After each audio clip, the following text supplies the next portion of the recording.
മഹത്വമുണ്ടായിരിക്കട്ടെ. മാതാപിതാക്കളെ, ഈ വീഡിയോ നിങ്ങൾക്കുള്ളതാണ് കേട്ടോ. ഈ വീഡിയോ അവസാനം വരെ ദയവായി കേൾക്കണം. കാരണം ഇതിലെ ഒരു സന്ദേശം നമ്മുടെ ജീവിതങ്ങളെയും നമ്മുടെ മക്കളുടെ ജീവിതത്തെയും മാറ്റിമറിക്കാം. ഈ വീഡിയോ ശ്രദ്ധിച്ച് കേട്ട് അത് ഉൾക്കൊള്ളാനും കൂടി ശ്രമിക്കും. ആദ്യമായിട്ട് നമ്മൾ മാതാപിതാക്കൾ തന്നെ നമ്മളെ തന്നെ സുഖപ്പെടുത്തണം. നമ്മുടെ മനസ്സിലെ മുറിവുകൾ, പഴയ വേദനകൾ, ആഴത്തിലുള്ള മാനസിക സംഘർഷങ്ങൾ സുഖപ്പെടുത്താൻ ശ്രമിക്കണം. അല്ലെങ്കിൽ നമ്മൾ അനുഭവിക്കുന്ന ആ വേദനകൾ നാം അറിയാതെ തന്നെ നമ്മുടെ മക്കളിലേക്കും കൈമാറ്റപ്പെടാൻ സാധ്യതയുണ്ട്. നമ്മൾ അനുഭവിച്ചതുപോലത്തെ വേദന അവർ അനുഭവിക്കണമെന്ന് നമ്മൾ ആരും തന്നെ ആഗ്രഹിക്കുന്നില്ല.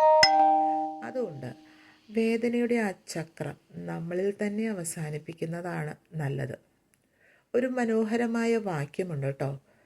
വേദനകൾ തലമുറകളിലൂടെ കൈമാറ്റപ്പെടും.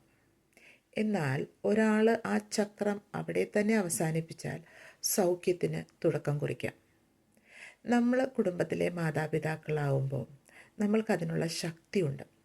അത് കണ്ടെത്തി ആ ചങ്ങലയുടെ വേദനകൾ പൊട്ടിക്കാനും സൗഖ്യത്തിൻ്റെ വഴിയിലേക്ക് നമ്മുടെ കുടുംബത്തെയും മക്കളെയും ഒക്കെ നയിക്കാനായിട്ട് നമുക്ക് സാധിക്കും. ആദ്യം അപ്പോൾ മാറേണ്ടത് നമ്മളാണ്. നമ്മുടെ മനസ്സ് സുഖമാകുമ്പോൾ അതിൻ്റെ അനുഗ്രഹം നമ്മുടെ ജീവിതത്തിലും നമ്മുടെ കുടുംബത്തിലും നമ്മുടെ മക്കളിലും പ്രതിഫലിക്കും.